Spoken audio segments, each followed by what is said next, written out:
Good evening, everybody. Welcome to our webinar, Achieve and Connect Success with a Self-Advocacy Group. I am Meg, and I am the Council Engagement Coordinator with Community Living Ontario. We have a great webinar for you tonight, lots of information that we hope you're going to be able to take away to your own self-advocacy groups, if you're looking to make a change or to make some improvements. Or if you're not in a self-advocacy group and you're listening tonight, hoping to get some information, if you're thinking about joining a self-advocacy group or starting one on your own, hopefully you will get some great information to take away from this webinar tonight. So just before we start officially, I just want to let everybody know we are going to have a question and answer period at the end of the presentation. So if you do come up with a question throughout, maybe write it down, and then at the end of the presentation, when I announce that it's time to ask questions, you'll remember it for then. So or you can also send them to Marwa during it in the chat feature that in the chat box. Yeah, that's a good idea too. So we have 4 self-advocates on our panel this evening. 3 are on council and 1 is on our board of directors at Community Living Ontario. All have many years of combined experience with self-advocacy groups and have lots of good advice and experiences to share with you tonight. So I'll go ahead and introduce first, Nico Papella. Did you want to go ahead and introduce yourself? Hello, everyone. I'm Nico Papella. I'm the council president for our self-advocate group. I reside up in the Durham North area of Uxbridge. I've been on and off the council for a number of years, and I'm very active in my community. I participate in a lot of committees, some with Community Living Ontario, their finance committee. I'm also on our rights review committee for Community Living Durham North. I enjoy bowling and doing other activities with friends and family. I know we're in extremely different circumstances this year, and I've been saying to a lot of people, we're all in this together. And if you're ever in need of support from somebody, reach out to any of us. We are here to listen. We are here for your support. And I look forward to continuing with the council and all that we are doing to help others. That's great. Thank you, Nico. And also on council, Nicole Flynn. Nicole, did you want to introduce yourself? Hi, everybody. My name is Nicole Flynn. I am a student at Loyalist College, finishing my diploma in general arts and science. I have been advocating on behalf of people who have a developmental disability for 20 years. This is my 3rd year on the council. I am also on an engagement committee and an environmental team. And I am trying to start an accessibility committee in my town. Thank you for participating in the webinar. All our forces and experiences are powerful. Thank you. Thanks, Nicole. Teresa, do you want to go ahead and introduce yourself? My name is Teresa Somerton. I live in Belleville. I've been on the council for 4 years. I was on the board of directors and on the advisory committee of the Community Legal Aid Center here in Belleville, putting stuff in plain language. I've also put plain language material for the board of directors with Yvonne Spicer, and also on 2 different rights committee, which I don't believe in restriction. Some okay, fine, but others I try to help to remove them. And I'm also part of Queenie Speaks Up group, help self-advocates to speak up for themselves or find their voice. It doesn't matter. It doesn't matter what type of disability they have.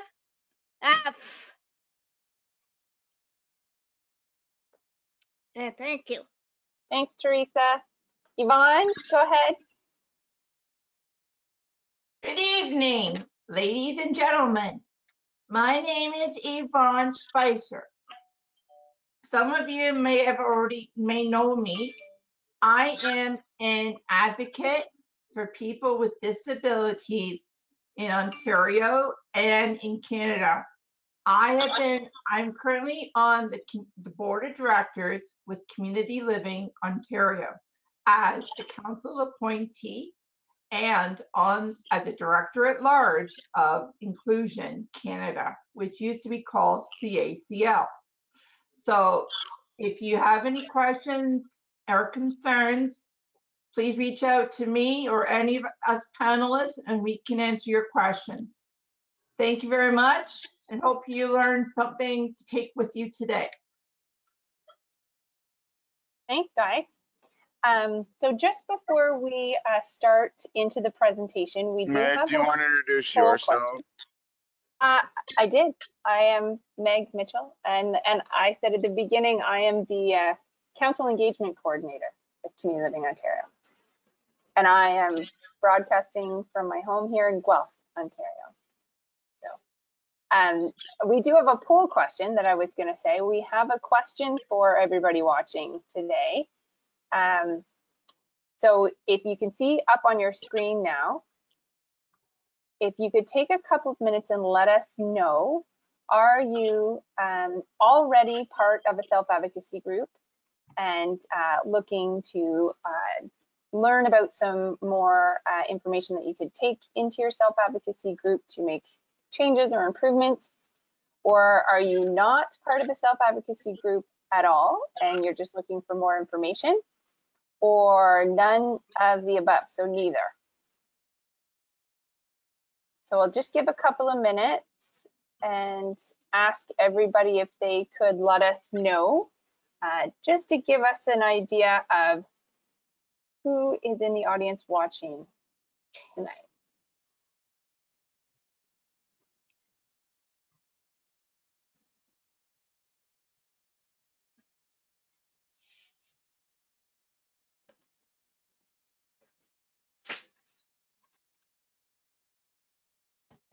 And then I think whenever we see that we have enough responses, we'll close the poll and we'll see the results. Just give everybody another minute or so.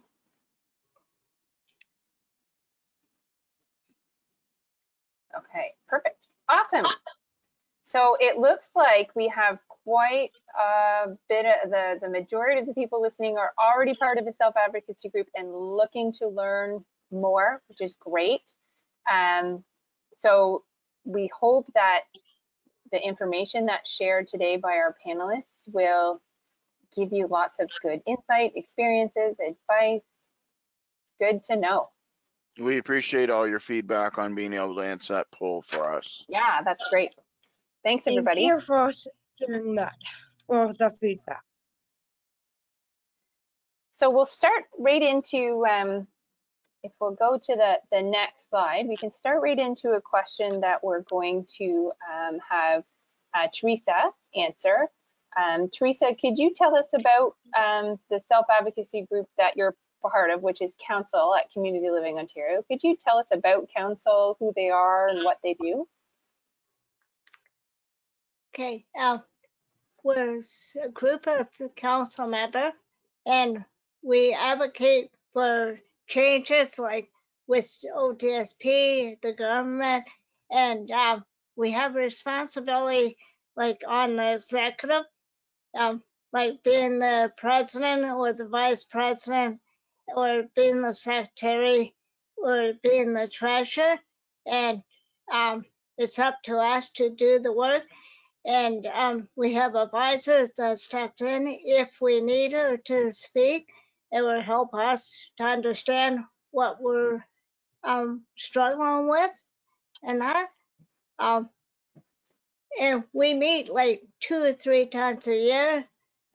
It could be maybe one extra trip. It depends on what's important to us at this point. because there's different things that we talk about. Great. Thanks, Teresa. You're welcome. And the next slide, I'm just going to ask a question to Nicole. Just wait for the slide to click. There we go. Nicole, can you share with us, in your opinion, how Counsel promotes advocacy? Of course, there are many ways Counsel encourages advocacy as a team working together and individually. Sometimes we write letters to the different levels of the government or organizations. For example, we write letters against institutions like living environments. Sometimes we give speeches at events like the day at the Legislature? Yes, Megan, that's right. Legislature. As advocates, we attend conferences across Ontario.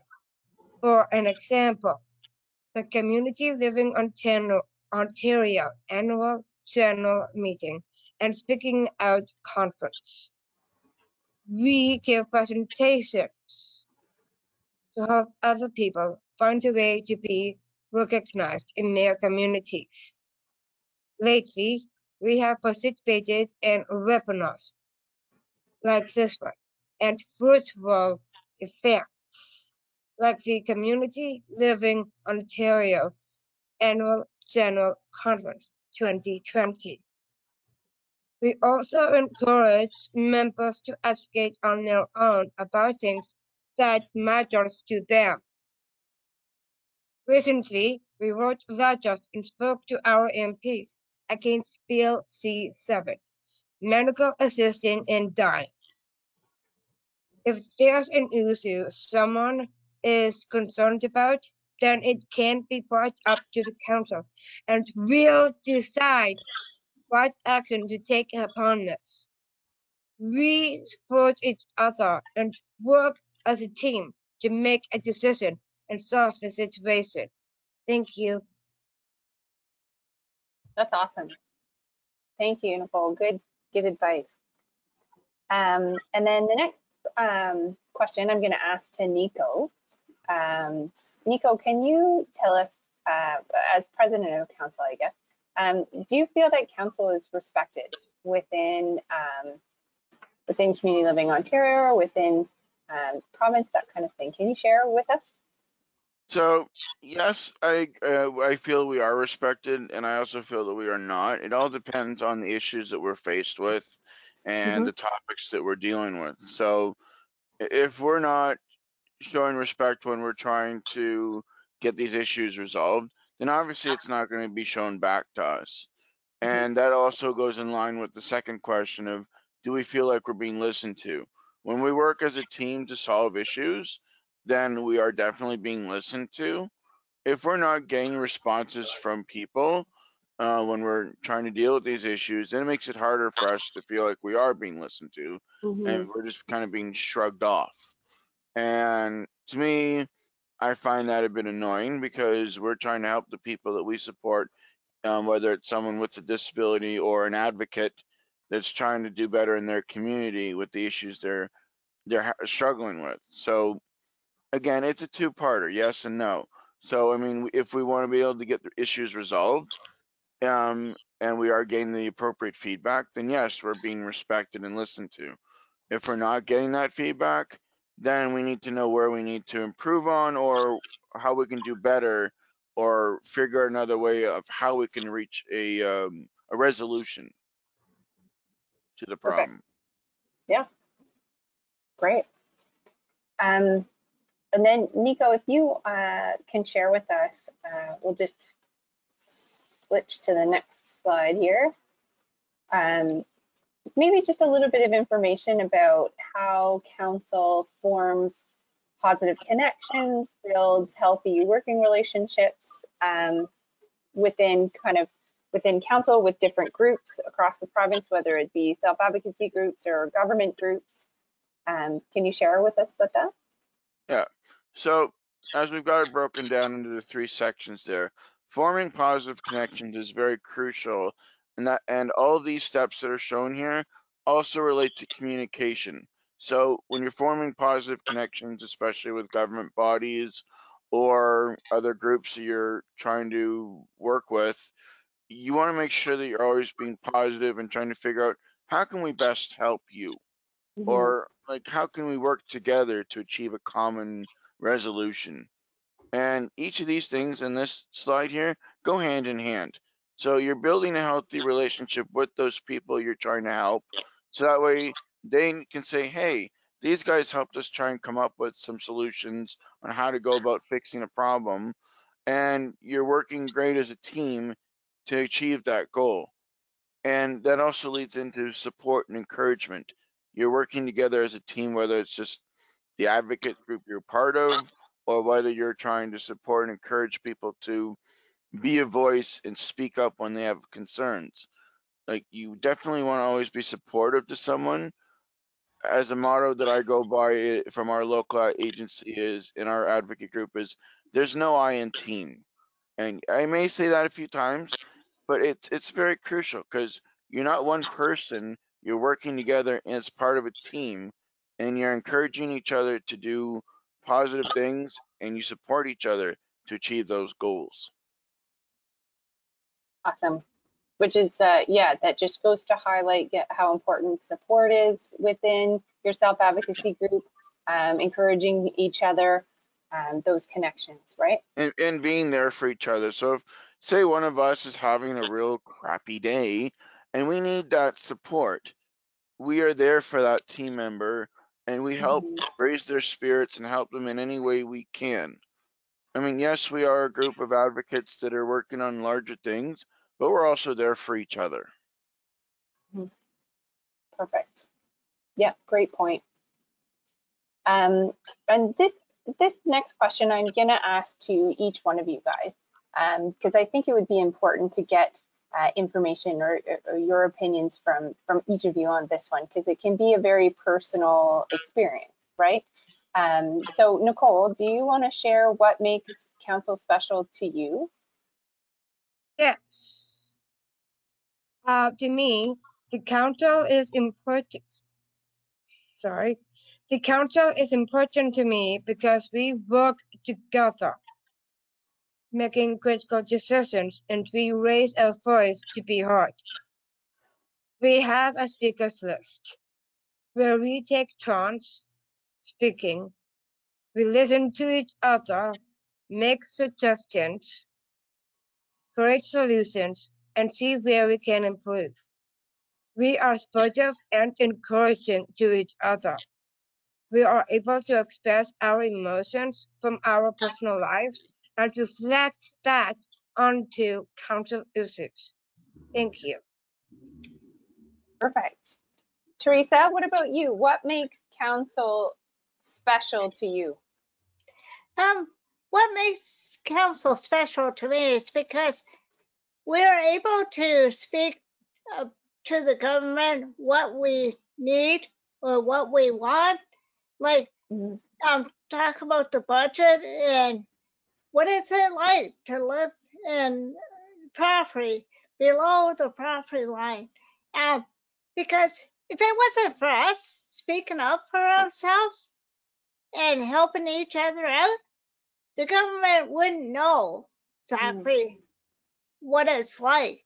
And so being part of the council, you can make friends, but also be like a working team together and share different ideas, and just helping each other out to advocate. And plus, we're able to help other self-advocates to strengthen their voice by going to different workshops or different self-advocate groups across the province. And thank you.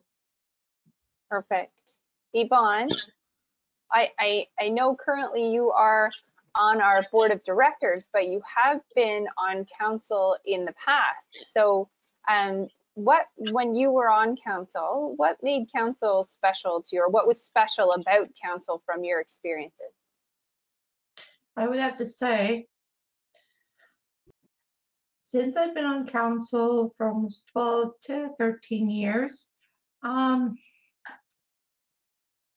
council has changed so much through the years.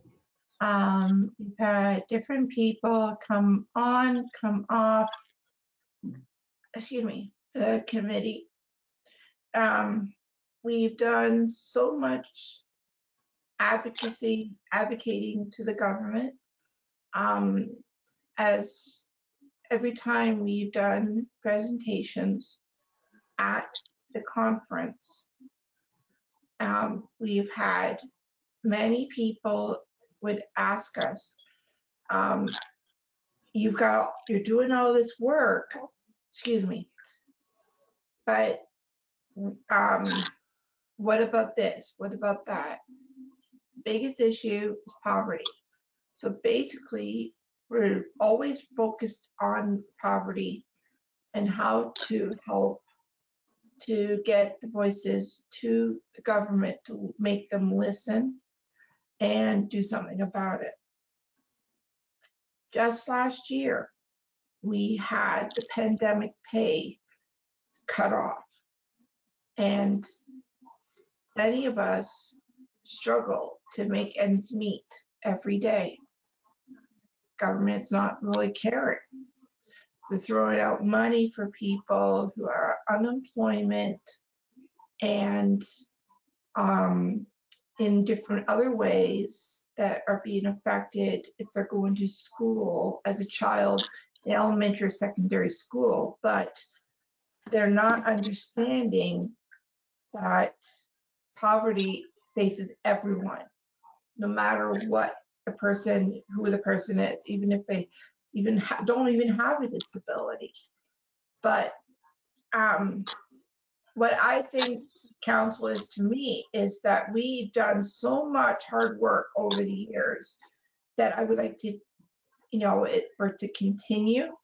And I would like to see that, because I've done so much over the years that it's been rewarding. It's been, I really appreciate the opportunity and the partnerships that I have connected with over the years, as it's been, I've made many new friends. I have made many contacts, and the biggest thing that I think that we need to keep on the radar is poverty and the medical assistance in dying, because that is a big issue that is facing people who don't even have a disability, and they're looking at that is the issue to use if they're in lots of pain. But in reality, it's only if you are almost to the end of your life. So that is what I would like to continue doing this work, because it's really needed right now. Thank you.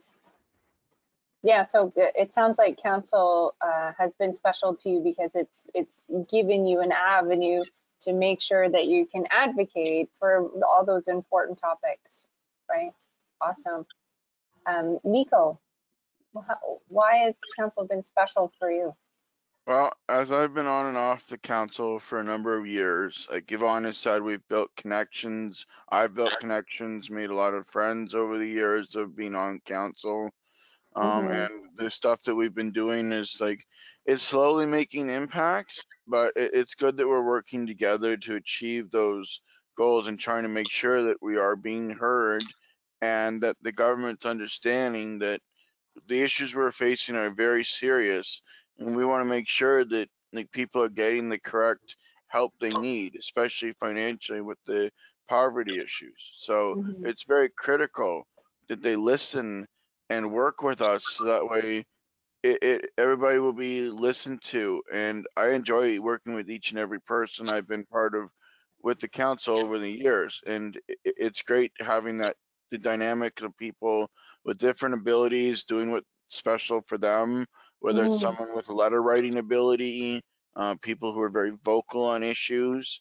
I mean, anybody can be vocal on an issue, but we have a couple Mhm. members who are very strong and passionate about that, and they are very key players. Everybody is a key player on the team, and it's great to be part of that. And again, being the voice of people, and it's really, it warms my heart working with people that are trying to help others. Mhm. It especially in times like this, like it's.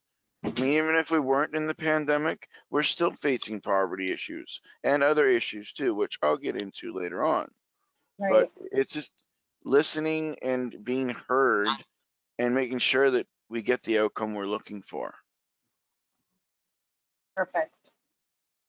Wonderful. It sounds like you've all had very positive experiences with counsel, and that's really, really great. And I mean, Um, even if we have an issue with something that comes up, or even if it's something personal, we try to like mhm, put that aside, focus on what we're there to do, and then if we want to have a discussion about what's bothering us personally, we deal with that off of the time that we're dealing with the issues we need to face. Not to mhm. say that it's not going to be dealt with, but we are there to focus on what's important, and we do listen to each other and help each other. Nicole, go ahead. I was just thinking of something when Nicole, when you mentioned about um, sharing when people get to express their emotions, then they have the right to put that on the agenda for the next meeting and talk about it Mhm, then, not one that has already been discussed, but for the next meeting, okay, like we meet at, like when it comes to personal emotions, we come at the end of the meeting after we discuss so many other events that we are facing. Then at the end of the meeting, I believe that we get to talk to you and to you, Megan Mitchell, that we can put whatever our emotions that issue we have that is making us so pissed off or get angry about, and then we put that onto the agenda for the next meeting. And it's not just that. Like we had an issue we discussed about. Someone brought up a good question about what we're dealing with right now, the vaccinations about the COVID-19, Mhm. and I discussed it with our coordinator on how we should go about answering that and discussing it. So we had decided, okay, let's put it on the agenda and we'll discuss it. And we had a very good conversation about that. It's still going to be, it's going to be an ongoing thing, and we've added that to our um I guess advocacy plan as a Mhm. major topic discussion, because it's something that's going to be ongoing while we're dealing with this major pandemic. And like it doesn't right. necessarily have to be that. It could be any issue that someone wants to bring forward, that say they hear something and they're like, oh, this might be good for council to discuss. How do we go about that? Well, they bring it to the president and the coordinator and say, hey, I have this thing that I'm thinking of. Can we discuss it on the agenda? And it will get added. And if Mhm, there's things that we don't get discussed, we'll table it for our next meeting. So that way it's still going to be addressed. right. Oh, good You know, point. and also, what else makes it so special being a part of the council is because we're showing staff, parents, whoever, that we're a person, we know what we're doing. Sure, we need help, but we're not a token. And if some people don't know what I mean by that, is that we're not there just to sit there and listen. We're actually being heard and being able to do this type of work with other people. And thank you. And before you continue, Nicole, one other thing that I will mention is, and I did a video back with our local 8-team advocate group, and one of the key takeaways is that, yes, we may have a disability, but there is nothing wrong with us. We are human like everybody else. We just deal with things differently. We are all able-bodied in different ways and do things differently. Like, I'm not afraid to say this, but I have autism. Does that stop me? No. Like, just because you have that, and we don't like using labels. And you know what? That is a critical thing. Like calling someone saying, "Hey, you're disabled." No, I'm abled in a different way.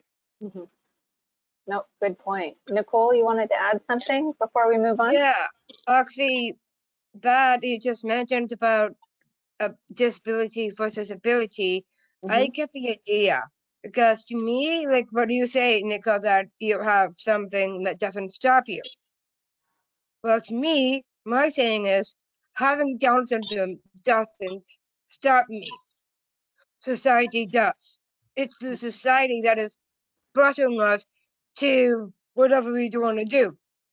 Well, who's in the wrong and who's in the right? Exactly. Oh, great points. Great points. Thanks. And that just goes to highlight that being part of Counsel or being part of a self-advocacy group can be so special because it can mean so many different things to different people, right? Oh, that's great. And then, so we'll move on to the next question here. I'm gonna ask some questions to Nicole. A little bit more about Counsel, specifically maybe what a Counsel meeting looks like. And then if you wanted to even further kind of explain if a Counsel member needs to have support from a staff member, what that might look like within our self-advocacy group, Counsel. I will be glad to. So, what happens at the council meeting? Usually, the council gets together 3 or 4 times a year. We used to meet by telephone every month, but with COVID, we meet online using Zoom, and that is working well for us. We also attend the Community Living Ontario AGM and Speaking Out conference in the fall. We may also participate in other events, like the commemoration of the closing of the last of the residential schools in Ontario. The council president, Nicole Flynn, along with the council engagement coordinator, Megan Mitchell, create and email out the agenda. The agenda is the layout of the meeting. It tells us the topics we would like to discuss and plans for any action we shall take. The president starts the meeting and keeps track of the speakers list. The president watches for the people who raises their hand to speak and writes down their name on the list. This keeps the meeting running in order and in an organized fashion with taking turns. Another task is for someone to keep the meeting on topic and on time, so we don't spend all the time on one topic and run out of time for everything else. Once all the topics have been discussed and the next meeting date has been scheduled, the president adjourns or closes the meeting. Now, are there any support person in the meetings? At the council meetings, we have some support people. Keith T, our council advisor, makes sure we understand the topics and helps to refocus us during the discussion. Sometimes Keith has other information to share with us or investigate things that we are asking about. Megan Mitchell, the council engagement coordinator, supports us in our roles, so we are successful and able to participate. Megan Mitchell checks with us to make sure we understand and that we are all in agreement, and that the final decision is up to us, the self-advocates. What if a self-advocate wants to have assistance during a meeting? Mm-hmm. The role of a spokesperson for the council member is to help the self-advocate participate to the best of their ability. Right. They are to help that person be successful in whatever way they need. Sometimes that is to put something in plain language, or explain it further, or make notes, or keep track of curriculum. The support person is not to take charge of the council or make decisions for the member. The support is to help the council member to participate to the best of their ability. Thank you. Perfect. And we do have some support staff that do come to our council meetings to support members. And council decided that they are welcome to participate in conversations. They're welcome to add their thoughts and their ideas. And I think council had just said, as long as it is positive and to benefit council and their advocacy, they are welcome. So we do welcome support staff in any way that any member needs, right? And we always appreciate the feedback from them, because sometimes they come across info that we might not necessarily know, and it's good having that information from them too. So it's important to include all different forms of members and have everybody bring different things to the table, right? Go ahead, Nicole. Also, I want to add that if we miss something, like as members of the council meeting ourselves, that we miss something out of whatever, and someone, let's say one of the other people, like maybe one of the people in our audience, may say, "Oh, you've got something we just want to remind you about," or, "Well, we have a new thing we want to bring up, and it's really bothering us." Right. So that is when we have said, "Oh, so we have to make sure that goes on the agenda, so we make sure that we can talk about that topic." Right. No, that's a good point. Thanks, Nicole. So I have another question. I'm gonna move on, and I'm going to ask maybe to Nico. How does the council decide the issues that they want to focus on? So we put together, and this is back, well, we've had this document going for a number of years, but we have our advocacy plan that it helps us stay on topic of, or helps us stay on track of what's key and issues that we want to focus on. So one of the biggest ones, obviously, that we've been discussing was poverty and what it's like living with that.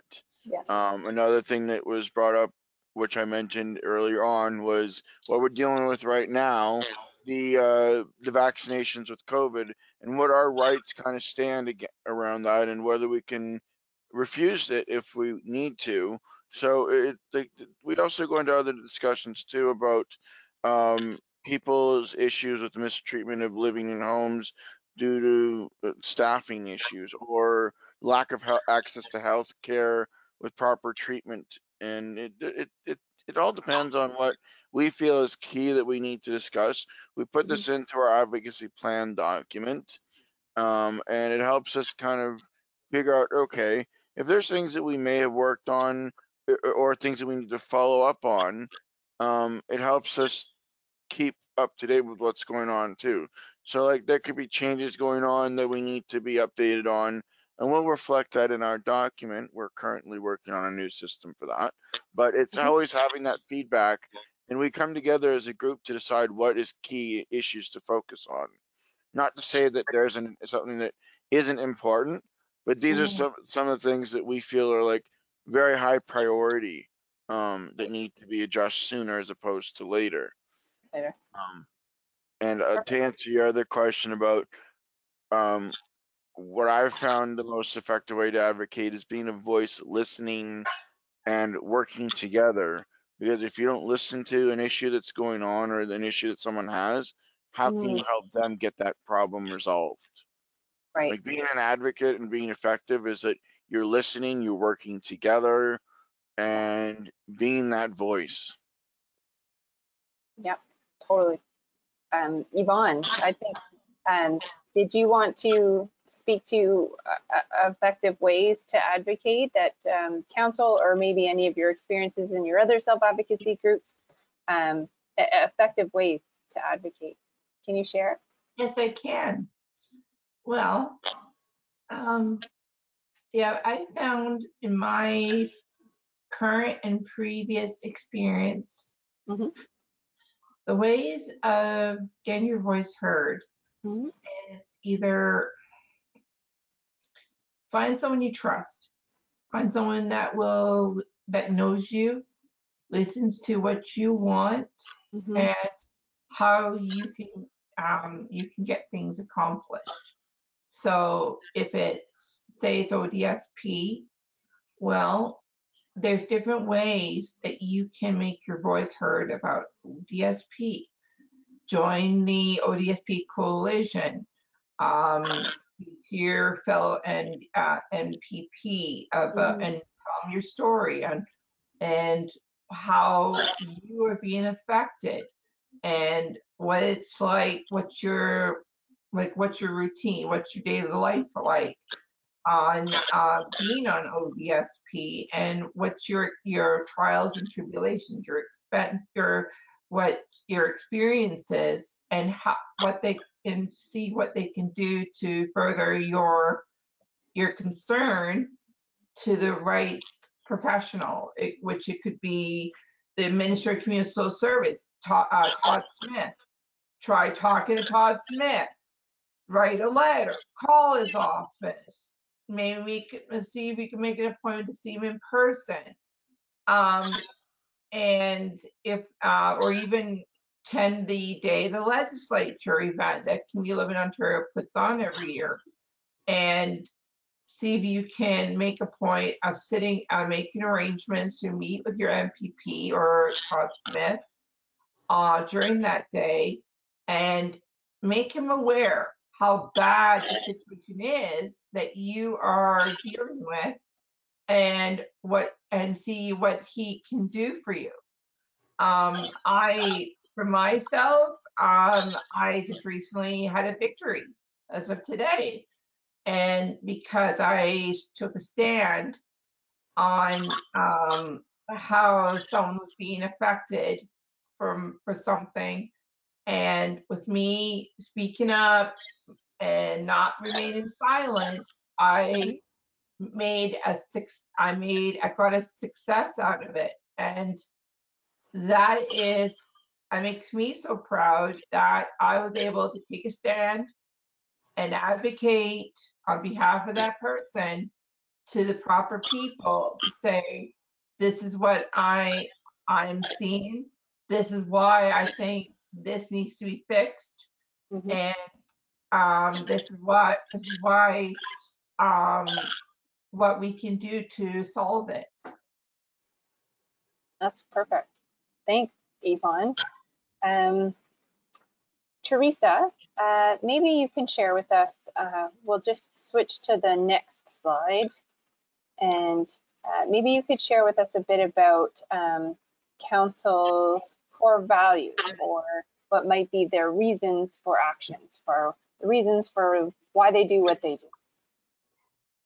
Well, what the council's, of course, the value and reason for action is to be heard and to speak to the government about living in property and the changes we want to be made, or hopefully be made, and that we write letters to the government with the advisor's help or the president's help, and just there's a lot of stuff that we work on. It's like there's advocating with different self-advocate groups and the OTSP coalition, and we focus on a variety of a number of stuff, and oh yeah, and also the institution. What was it like living in an institution? There's a lot of been talking going on, and also how some parents or loved ones have been treating people with disability, and we're trying to change that. And so there is a lot of work that the council does, and we focus really hard on different stuff. And thank you. Thanks for answering that, Teresa. Awesome. Does anybody have anything to add about the council's core values or why we do what we do? Okay, I can move on even to the next question that I was going to ask Yvonne. Maybe just in your past experiences with council, even past self-advocacy groups, how do you feel that you can connect with other self-advocates to get their opinions, to kind of hear their input, get their ideas, so that we ensure that Council, as a provincial self-advocacy group, is advocating for voices all across the province? Yeah, because we even go to the Speak Out conference, and we have self-advocate groups on our meetings sometimes, or we do go to the conference for Community Living Ontario, and we meet a number of self-advocate groups there, and we communicate, we get their opinion, and we try to help their reach their goals and dreams and give them suggestions. And also we sometimes go to downtown, and we were talking about the closure of institution, some of the council members, and we connected with them. We connect with People's First Group. Yep. There's so many groups that us as council reps connect with, and we get their opinions. That's awesome. Yvonne, do you have anything that you want to add to that? Yvonne, is there anything you wanted to add to that? Did you want to add about connecting with how council connects with other self-advocates to get their input on what they think that council as a province-wide self-advocacy group can advocate for? I would have to say that with that, if you or you're not, depending on who you are, if you are part of a group, great. You can also network with other groups. There's many groups out there in Ontario. There's People's First, there's New Vision Advocates, which I'm just going to put a blurb out right now. NVA is hosting some event on the 21st. So if anyone wants to be a part of it, since they've already done something last year, and around 5 o'clock, it's going to happen where we're going to be talking with different communities and across, I don't know, the globe, if anyone wants to be a part of it. But how you can connect with other advocates is maybe Facebook.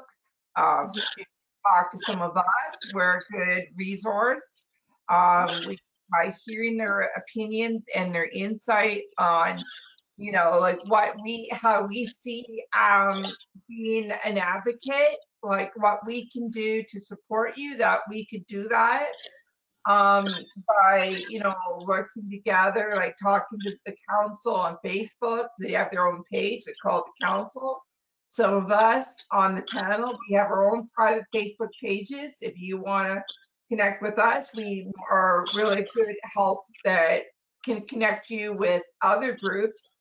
There's Respecting Rights, there's People's First Ontario, there's the Council, there's so many groups out there that we have a lot of experience on this matter. Right.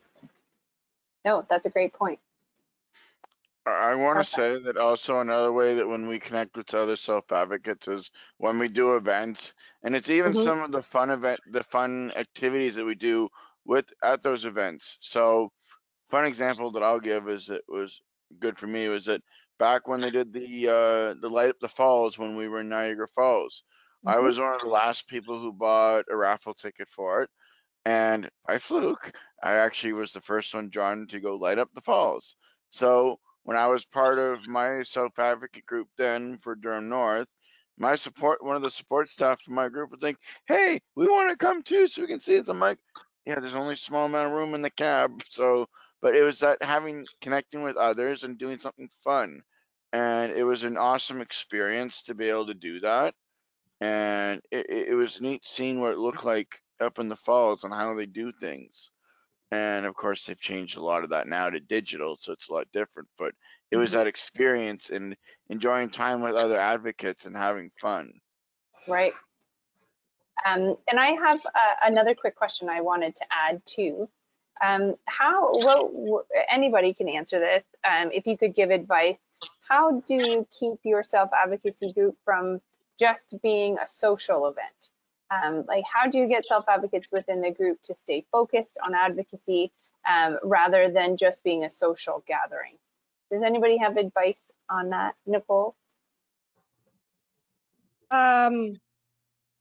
Sorry, sometimes that my head goes off on me. That's okay. So what was the question again? I was just asking, kind of in your opinion, how would you keep a self-advocacy group from being strictly a social gathering? So how would you guys try and stay on topic rather than when the group gets together that it's just a social event? Oh, I get it. So not like scheduled meeting, right? Right, well, sometimes there can What be a is that? scheduled meeting and maybe a group would Yes, but struggle hold to stay on. on There topic. is a difference with that. Like as a council, we need to schedule that time and that day to get together for that council. Right. Whereas when there's a social gathering, there's no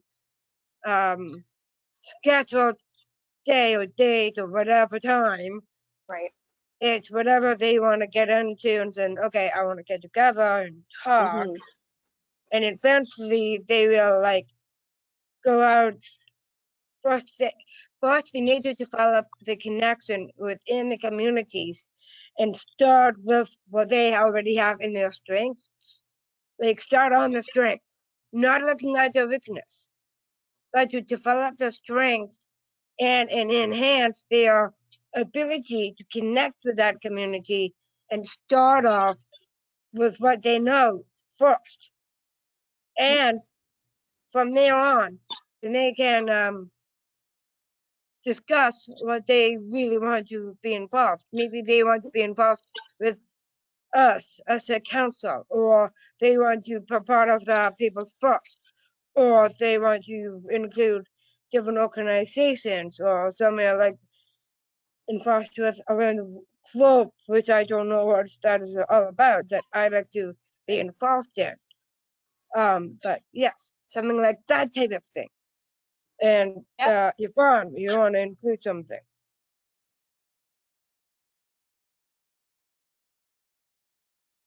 Yvonne, you just have Yvonne, to unmute. Oh, Yvonne, maybe she don't. Yvonne, we can't hear you. That's Yvonne, okay. That's okay, Nicole. We can move on. Maybe Nico or Teresa, can you guys share anything about how you would kind of keep a self-advocacy group on topic rather than having it just be a social gathering when people meet together? Do you guys have any advice on that? How does council stay on topic? So Nico, Teresa? totally. Oh, Teresa, yeah. Go ahead. Okay. Um, I thought if I cut off, I apologize. That's okay. The way we can bring self-advocate groups together is put flyers out there, get Zoom meetings going. And through this COVID-19, it is very tough to keep self-advocate groups going and to keep people on the topics, just have them follow the agenda, Yeah. the president or the vice president doing them up. And also basic doing a speakers list so that everybody in the group can speak on whatever topic or ideas they want to bring up. That is the best way to go about it. Yeah, that's good. That's good advice.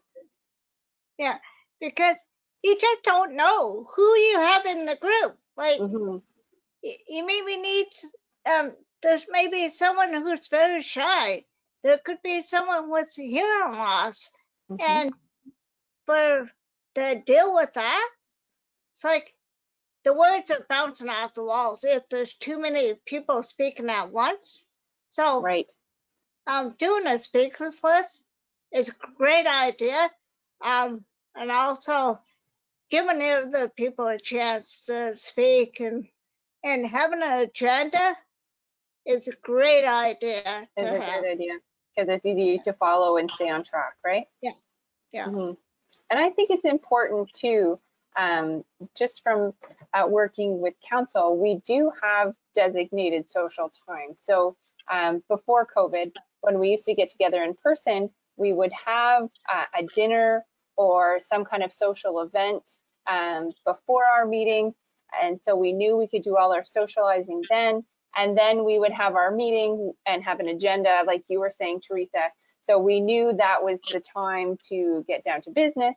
So the socializing kind of had a specific time, and council business had a specific time, right? Yeah. Perfect. Does anyone else have anything else to add to that before I move on to the next question? Just letting you know, Meg, I've got access to the control right now. Just because, yeah. So, Yvonne, if you need to say anything, just give me a hand up because then I can unmute you. Perfect. Well, why don't I move on to the next slide then? And Nico, you can maybe go through some of the takeaway messages that we're hoping that those who watched tonight could leave with. Takeaways. So the takeaway messages, and these were given to us as feedback from a group that was on one of our previous council meetings, Christian Horizons. So we came up with these takeaway messages based on their feedback, and I'm going to go through these. Be unique. What works for council may not work for your self-advocacy group. Lead. Assign a president or someone to lead the group and the meetings. Build. Build healthy, respectful relationships. Connect. Create connections between other self-advocates, other government bodies, and other groups that you want to be involved in or that you want to reach out to. Focus. Stay focused. Create priority topics for advocacy. Encourage. Encourage and support each other and be very supportive of one another's beliefs and opinions, because we may not always agree with them, but we encourage people to listen and accept them. Perfect. That's awesome. So those are the main takeaways that we were hoping that everybody will get out of the information that was provided tonight in our webinar. So you want to switch, Nico, just to the next slide. Marwa's actually got control of the slides. I just am dealing with other things. And Teresa, if you want to go ahead and close us off. So if anyone has questions or comments, you can do so. Make a comment or ask a question in the inbox, and Megan Mitchell will let us know what you're saying, and one of us can connect, talk to you about it. And thank you very much for taking the time out tonight to listen to us. And here's the people that was on the webinar, which was Nicole, myself, Trish Summerton, and Yvonne Spicer. So please start asking questions or making comments. Yeah, so thank you.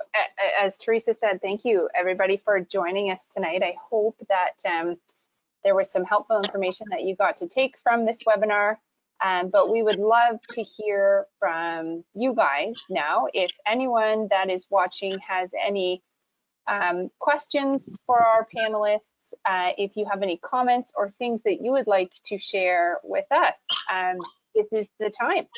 So Meg, I'm going to be going through this on Marwa's behalf. Okay. So I'm going to start from the top of where I can. Great.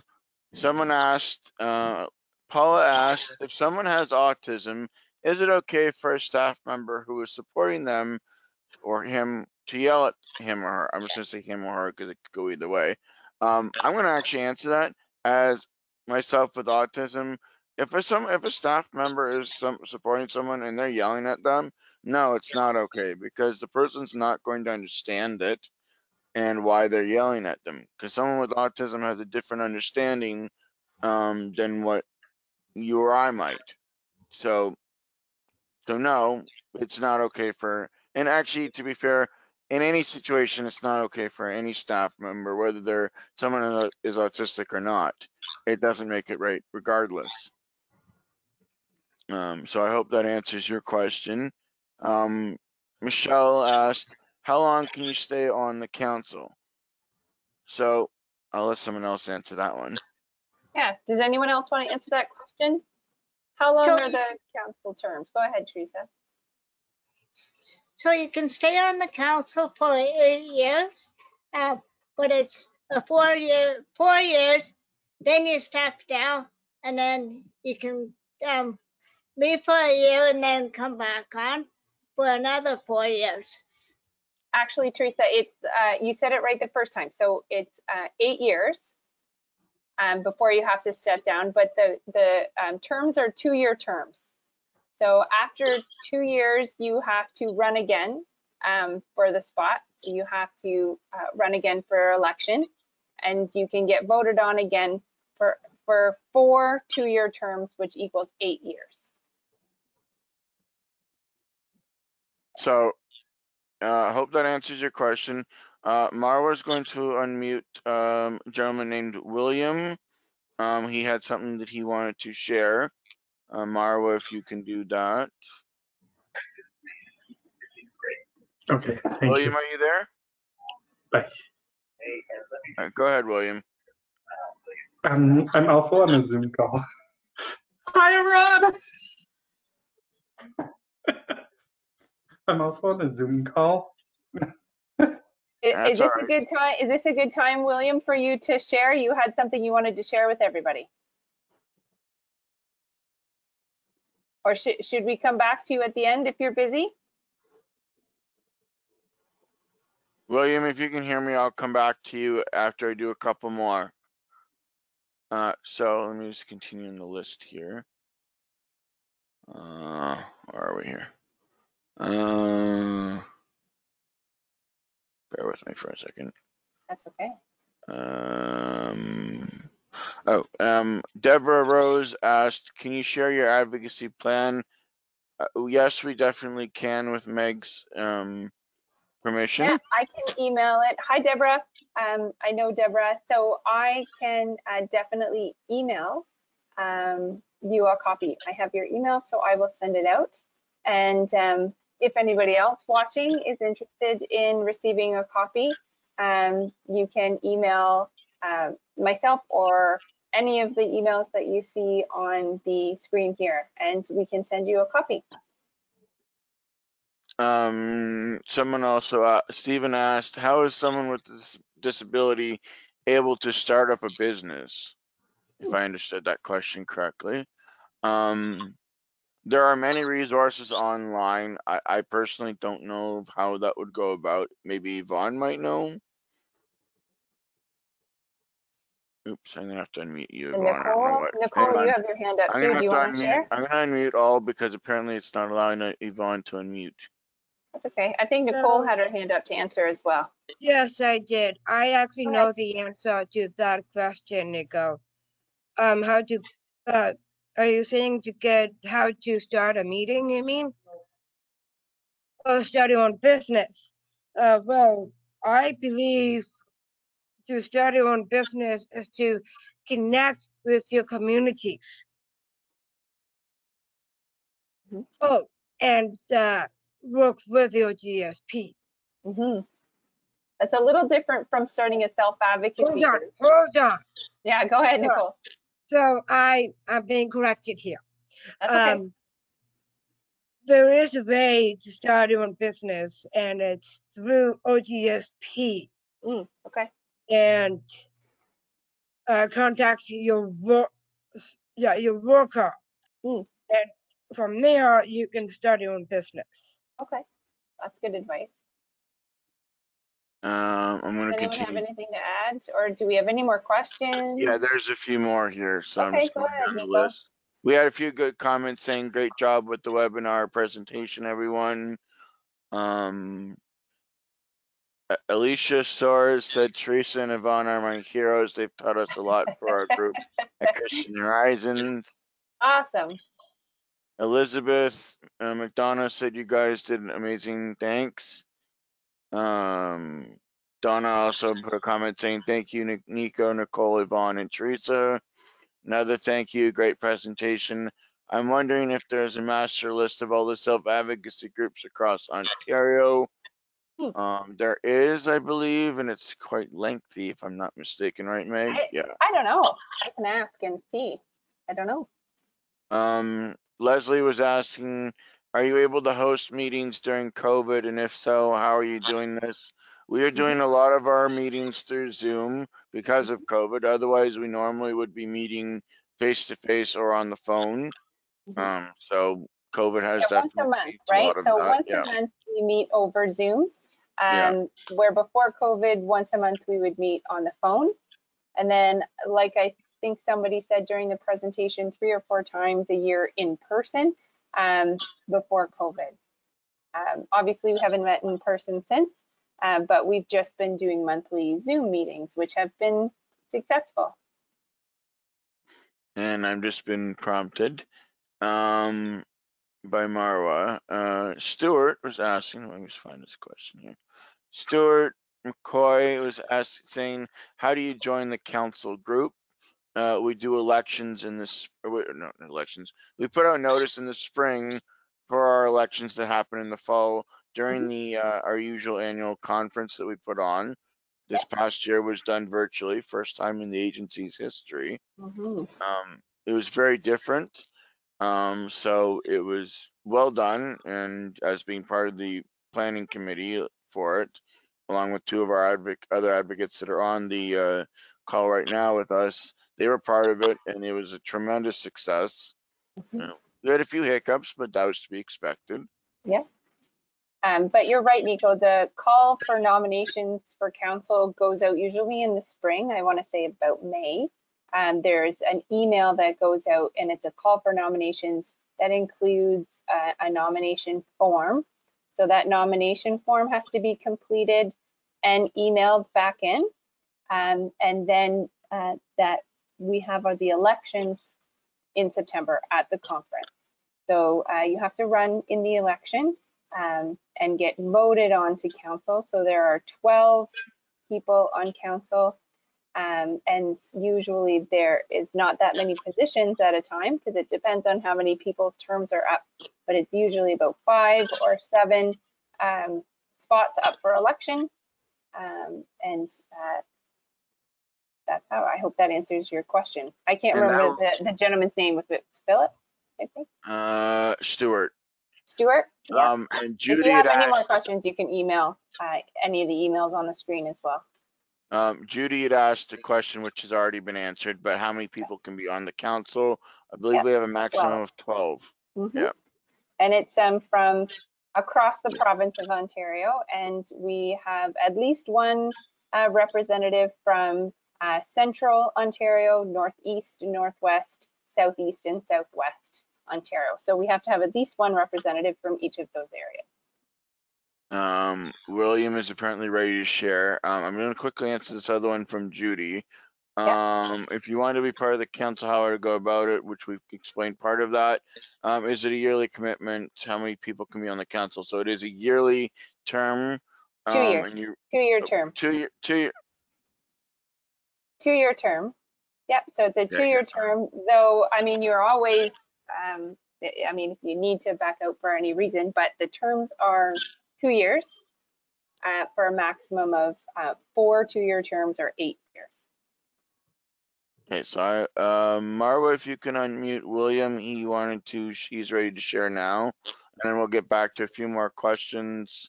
I'll try to answer as many as we can, but if we go over our time a little bit, that's okay. We'll try and get through as many as we can within a reasonable time frame. Perfect.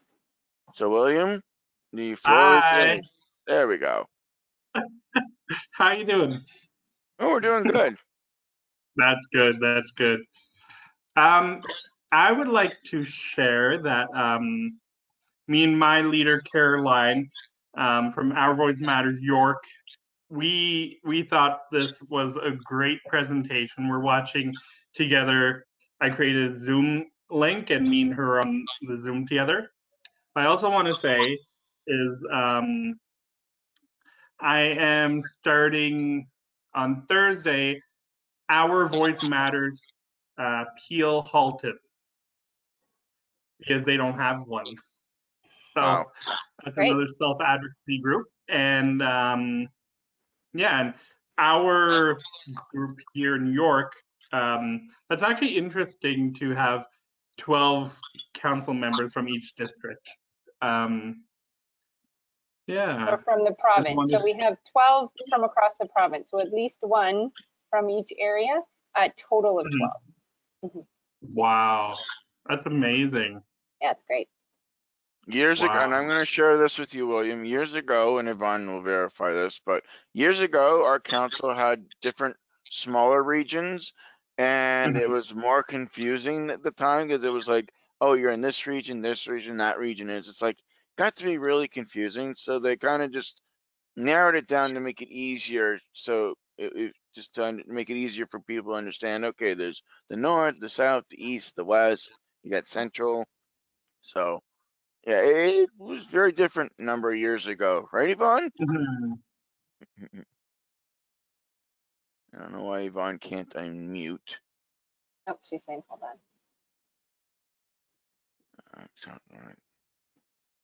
I have two other things going here. So yes, it used to be called regional meetings. Was the one that taught me how to do a regional meeting in Peel, Halton, Central West region, we called it. And with her guidance and her experience, I was able to do regional meetings myself.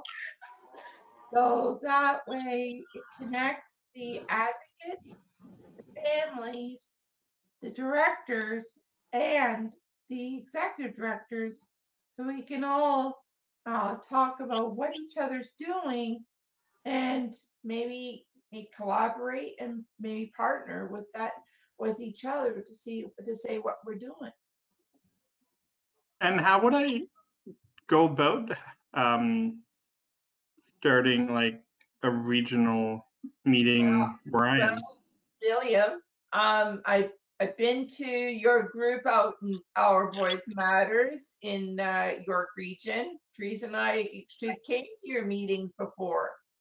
Yes. So how you do that is you make a application like an invitation.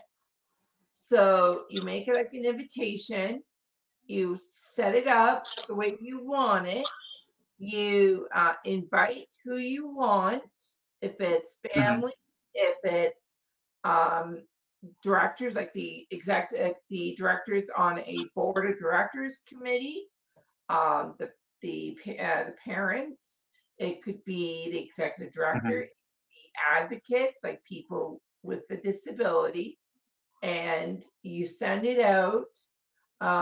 You give them a certain time frame. It could be 2 weeks, it could be 3 weeks, depending on how soon do you want to know, like how many people are coming, and then do you want refreshments there? How do you want the meeting to go? Like, um, do you want a just talk about like a business? Like, is it just main business, or is it a way of social interaction and getting feedback from all the community partners? Okay. Yeah, and Teresa You and would be able to. Yvonne's email is on the screen here. You guys could always connect through email and share more information.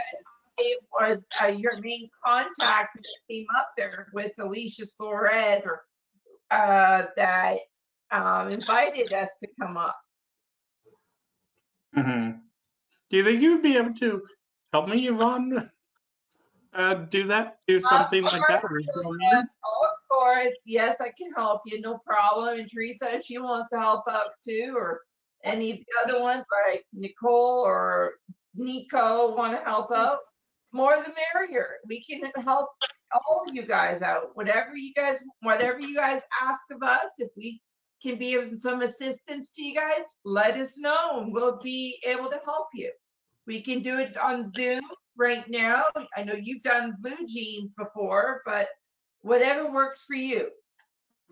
Okay. You can just take down the email addresses there and email Yvonne after. Sounds good. Sounds good. Thank What's you the ODSP coalition? Yvonne? Can you repeat the question, please? Pardon? Can you repeat the question, William? What is the ODSP coalition? Okay. Teresa and I are both on. Teresa, you want to talk about it? Yeah, so there is a ODSP coalition meeting happen once a month between 2 and 4. And we either meet on phone, which is a free number. And if you need that number, if you wish to join the committee, you're more welcome. You can reach me at little Teresa Somerton at hotmail.com, or my cell phone is 613-921-2422. I'm always answering that. And also there's a general coalition meeting, ODSP general coalition, which happens, I think it's every 2 months for that. Am I correct, Yvonne? There is a meeting this Yeah. month. Yeah. I've already got the information. So if you want to attend the meeting, I can book for you, because the contact I have is Andrea Halada, and they're going to be doing it on Zoom this month. It's going to be I think it's what I've been told. It's going to be at 2 o'clock. And there's one that's supposed to be the public awareness and advocacy. And then there's a general coalition meeting as well.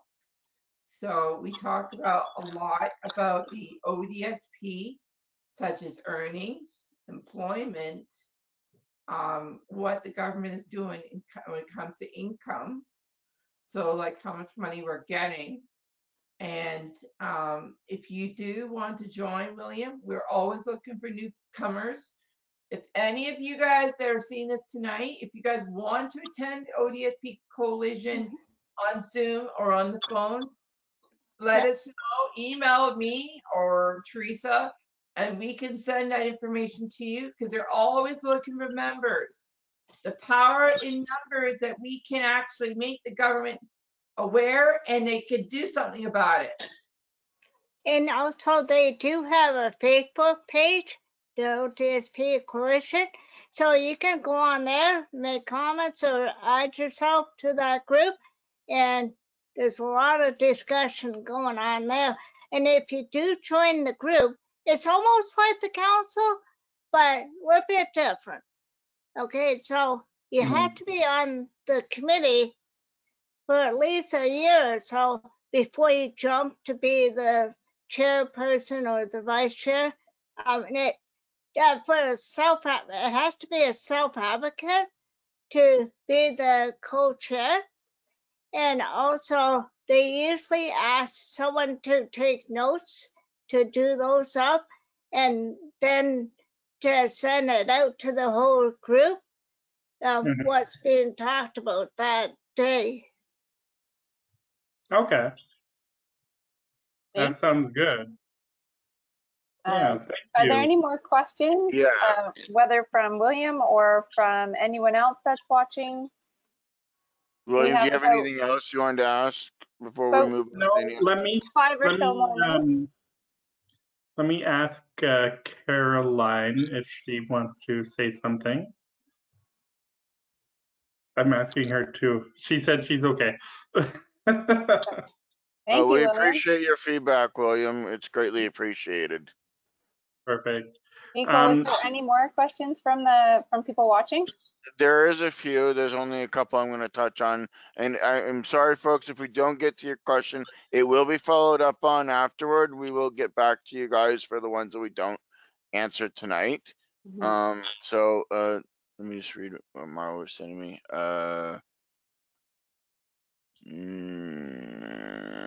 Tanya, let me find your question.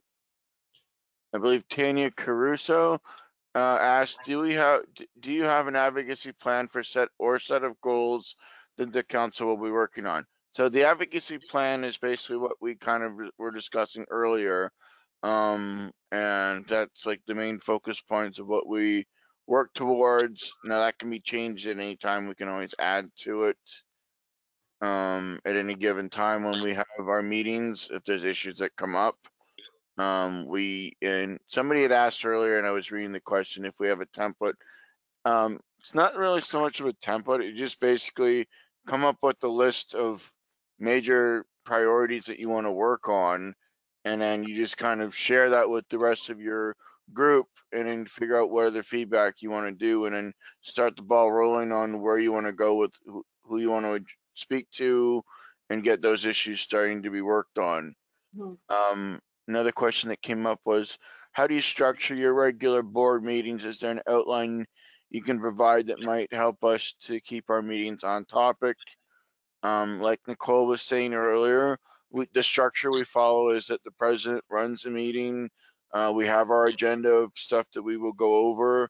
We have our speakers list, so that if people want to ask questions during it, they just have to be put on it. We answer the questions. If there's things on our agenda that we don't get covered in that meeting, we will move it to the next meeting. And unless we have to have a separate meeting to discuss those, that's generally the format we will follow.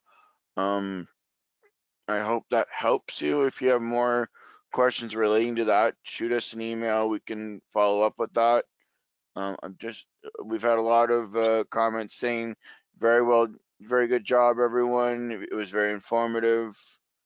Marwa, is there any others that I might have missed?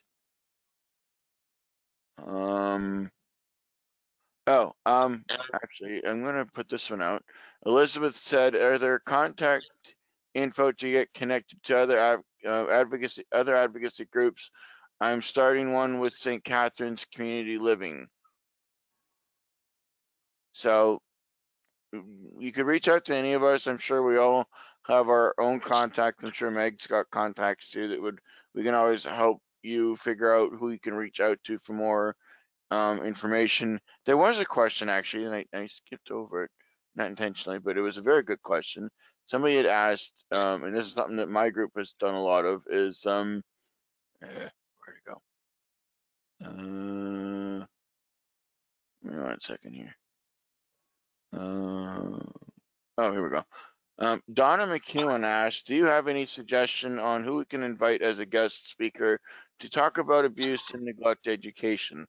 Now, my group of the A team in North Durham, we developed a presentation on abuse and rights to help educate staff on what is and what is not allowed for staff to do. So if you want to reach out to me, Donna, I can discuss that further with you and help you and steer you in the right direction of that. But our PowerPoint would be a good starting point on how you can figure out what you can do on proper education of abuse and neglect or abuse and rights. And Donna, if you wanted to, or I'll send you an email because I believe I have your email. I can send you some connections specifically on abuse and neglect and rights training. I have a couple of contacts I can share with you. And just before we wrap up as well, another idea for another webinar might be sharing specifically about Council's priority topics, since there's been a lot of questions about that, and that could possibly be our next webinar. That might just be an idea if someone's interested. I'm going to just do the final words, if I may, Meg. Go ahead, Nico. We greatly appreciate everybody joining us today. I'm sorry we couldn't get to every question. We appreciate all the feedback and that some of the questions were really good. And some are definitely good to try and follow up on, especially during this COVID situation. But we will reach out to you guys. Give us a couple days to get everything kind of organized, and we will get in touch with you guys. Again, the contact information will be sent out with the slides and the recording for everyone that for those that weren't able to make it, or if you joined late, it will be sent out so you guys can watch it again. And again, our contact info will be sent along so you have that available to you. So we appreciate everybody joining us, and thank you to all of our panelists, myself, Meg, Teresa, Yvonne, and Nicole. Fantastic job by everybody. Without further ado, why don't I give you the closing cutoff? Thanks, Thank Nico. you all. Thanks, everybody. Goodbye. Bye, thanks.